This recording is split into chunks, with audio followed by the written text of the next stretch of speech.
Students, welcome to the accountancy class. बेटे, मैं करवा रही थी आपको topic dissolution of partnership form.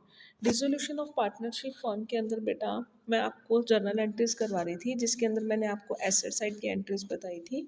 अब आते हैं हम लाइबिलिटी साइड के अंदर। बेटा, लाइबिलिटी साइड के अंदर जो आउटसाइड लाइबिलिटीज़ होती हैं वो हमने क्या करना होता है, उसे रियलाइजेशन अकाउंट के अंदर ट्रांसफ़र करना होता है।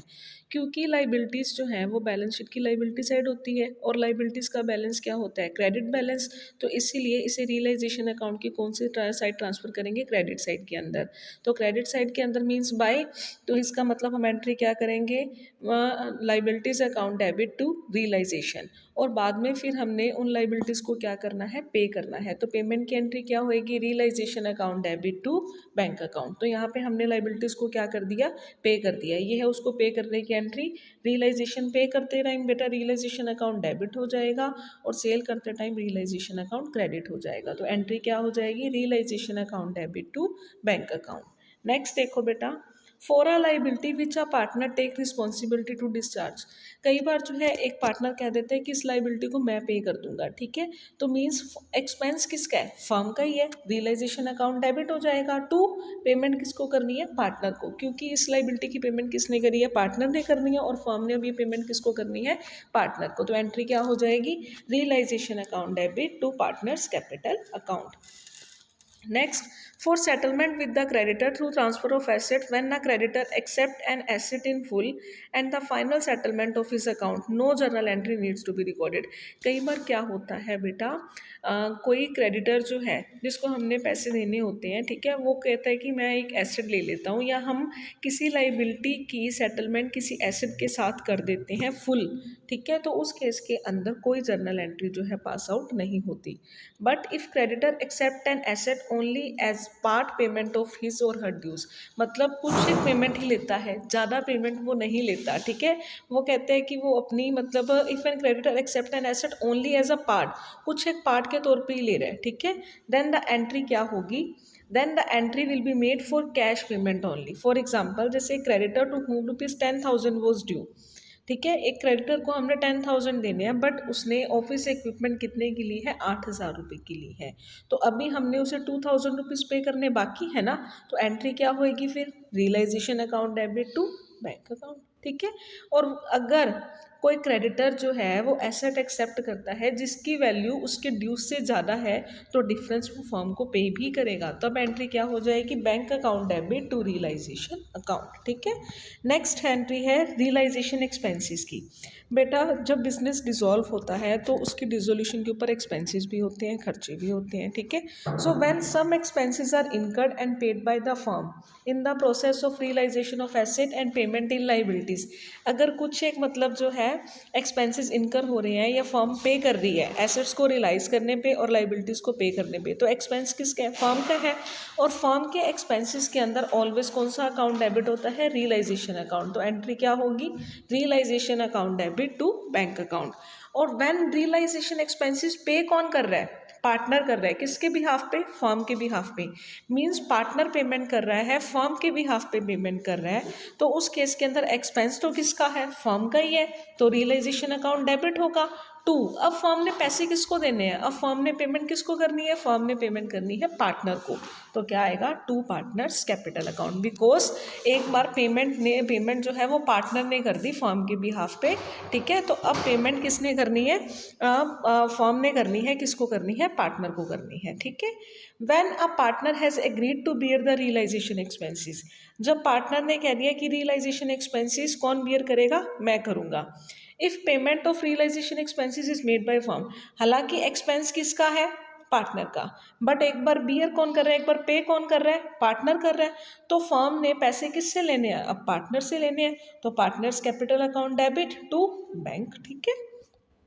If the partner himself pays the realisation expenses, अगर पार्टनर ने खुद ही कर दिए और ऊपर बियर भी किसने करने थे, पार्टनर नहीं करने थे और पार्टनर नहीं पे करे हैं, then no journal entry is required. उस केस के अंदर हमने कोई भी जर्नल एंट्री पास आउट नहीं करनी।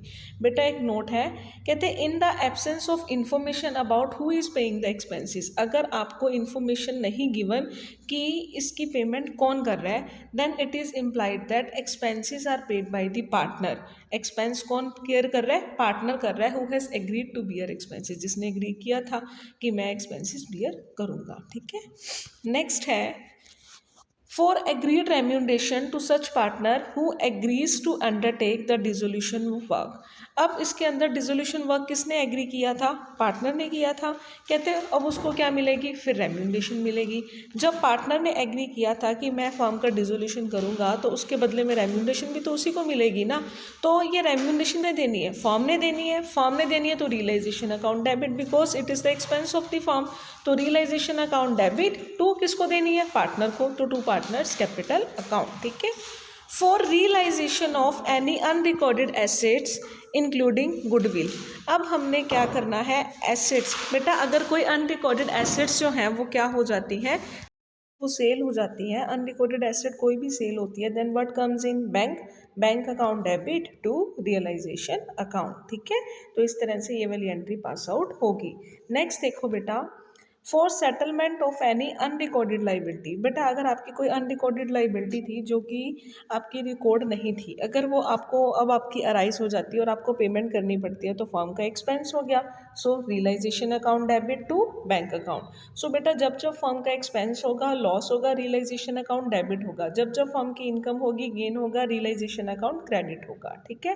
फिर बेटा जब हम रियलाइजेशन अकाउंट बनाएंगे, ठीक है, रियलाइजेशन अकाउंट के अंदर जब हम सारे आइटम्स डालेंगे तो अगर हमें प्रॉफिट होता है तो हम एंट्री क्या पास आउट करेंगे? Realisation account debit to partners capital, क्योंकि वो प्रॉफिट हम किसको दे रहे हैं? पार्टनर्स को।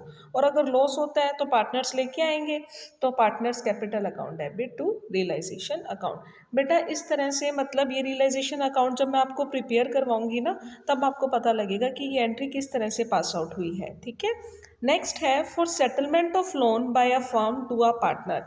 अब क्या है, फर्म ने किसी पार्टनर को अगर कोई लोन दिया था, ठीक है, तो अब वो लोन उसे वापस रिसीव होगा तो एंट्री क्या होगी? Bank account debit to loan to partners account, ठीक है। बेटा आपको बैलेंस शीट की लाइबिलिटी साइड के अंदर कुछ एक रिजर्व्स गिवन होते हैं, ठीक है। बैलेंस शीट की लाइबिलिटी साइड के अंदर जो भी आपको रिजर्व्स गिवन होते हैं वो हमने किसको देने होते हैं? पार्टनर्स को, क्योंकि बैलेंस शीट की लाइबिलिटी साइड के अंदर है। तो पार्टनर्स कैपिटल अकाउंट की कौन सी साइड में जाएंगे? क्रेडिट साइड के अंदर। इट मीन्स बाय वाली साइड मीन्स सारे के सारे रिजर्व डेबिट होंगे और पार्टनर्स कैपिटल क्या होंगी? क्रेडिट होंगी। सो एंट्री क्या होगी? जनरल रिजर्व अकाउंट डेबिट, कोई प्रॉफिट एंड लॉस का क्रेडिट बैलेंस गिवन है तो वो भी डेबिट हो जाएगा टू पार्टनर्स कैपिटल अकाउंट, ठीक है। नेक्स्ट है for transferring of fictitious assets if any two partners capital account. अगर बेटा आपको बैलेंस शीट की एसेट साइड के अंदर फिक्टिशियस एसेट गिवन है तो पता है बेटा, आपको पता है ये कहाँ गिवन है? बैलेंस शीट की एसेट साइड के अंदर, ठीक है। तो एसेट्स का डेबिट बैलेंस होता है, इट मीन्स लॉसेस का भी डेबिट बैलेंस ही होता है। और ये पार्टनर्स कैपिटल अकाउंट की फिर कौन सी साइड जाएंगे? डेबिट साइड के अंदर। सो डेबिट साइड टू वाली साइड, तो हम क्या लिखेंगे? पार्टनर्स कैपिटल अकाउंट डेबिट करेंगे, टू क्या करेंगे? फिक्टिशियस एसेट्स अकाउंट, ठीक है।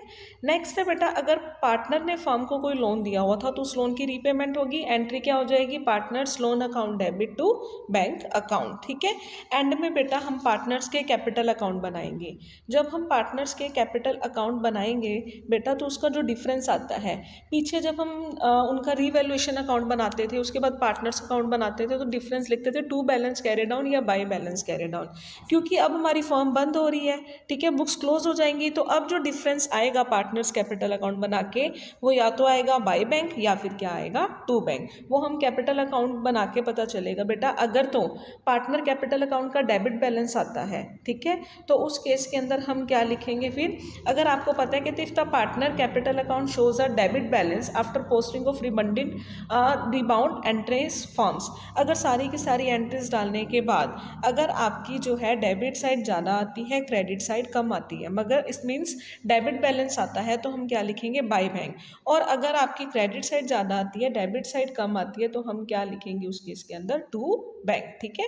तब हम पार्टनर्स कैपिटल अकाउंट के अंदर इस तरह से पार्टनर्स कैपिटल अकाउंट को क्लोज करेंगे। इफ डेबिट बैलेंस आता है देन बाय बैंक, और अगर क्रेडिट बैलेंस आता है देन टू बैंक, ठीक है। तो इस तरह से पार्टनर्स कैपिटल अकाउंट को क्या करा जाएगा? क्लोज करा जाएगा, ठीक है। नेक्स्ट नंबर पे अकाउंटिंग ट्रीटमेंट। अब देखो रियलाइजेशन अकाउंट कैसे बनाते हैं। रियलाइजेशन अकाउंट पर्टिकुलर्स अमाउंट, वही डेबिट साइड, जो इसकी लेफ्ट हैंड साइड है वो डेबिट साइड है, right hand side credit side है। तो इसके अंदर फर्स्ट ऑफ ऑल बेटा हम क्या करेंगे, सारी की सारी एसेट्स किसको छोड़ के, fictitious, cash in hand, cash at bank और लोन्स जो पार्टनर्स को दिए हैं उसको छोड़ के, ठीक है। बाकी सारी की सारी एसेट्स यहाँ पे आएंगी, intangible, land and building, plant and machinery, furniture and fitting, loan to other parties, ठीक है, बिल्स रिसीवेबल, सन्डी डेटर्स, वो आगे। इधर से लाइबिलिटीज, ठीक है, bank loan, सन्डी creditors, bills payable, bank overdraft, outstanding expenses, provision for doubtful debt, liabilities डाल दी। फिर अगर हमने एसेट सेल करेंगे तो एंट्री क्या लिखेंगे, bank account debit to realisation, तो by bank sale of asset. अगर कोई एसेट पार्टनर ने टेक ओवर करी है तो बाय पार्टनर्स कैपिटल अकाउंट, ठीक है। उसके बाद लाइबिलिटीज की पेमेंट कर रहे हो तो टू कैश और बैंक, ठीक है। अनरिकॉर्डेड लाइबिलिटी पेमेंट करी है तो वो भी टू कैश और बैंक डेबिट साइड के अंदर। अगर कोई लाइबिलिटी पार्टनर ने टेक ओवर कर ली, मतलब बात बस बेटा हमने क्या करना है, हमने सारी की सारी क्रेडिट साइड का टोटल अलग से कर लेना है और डेबिट साइड का टोटल अलग से कर लेना है। फिर हमने क्या करना है, अगर हमारी क्रेडिट साइड ज़्यादा है डेबिट साइड कम है तो डिफरेंस क्या आएगा, टू पार्टनर्स कैपिटल अकाउंट, ठीक है। मीन्स जो प्रॉफिट होगा वो हम पार्टनर्स के कैपिटल अकाउंट के अंदर ट्रांसफर कर देंगे। और अगर डेबिट साइड ज़्यादा है क्रेडिट साइड कम है तो हमारा क्या आएगा, लॉस आएगा, और वो भी किसके अंदर जाएगा, पार्टनर्स कैपिटल अकाउंट के अंदर, ठीक है। तो जो भी लॉस होगा वो भी पार्टनर्स कैपिटल अकाउंट के अंदर जाएगा, अगर प्रॉफिट होगा तो वो भी पार्टनर्स कैपिटल अकाउंट के अंदर जाएगा in their profit sharing ratio, ठीक है। इस तरह से बेटा रियलाइजेशन अकाउंट प्रिपेयर किया जाता है। कल हम इसका एक न्यूमेरिकल करेंगे। सो आज के लिए बेटे इतना ही। Thank you students, good bye.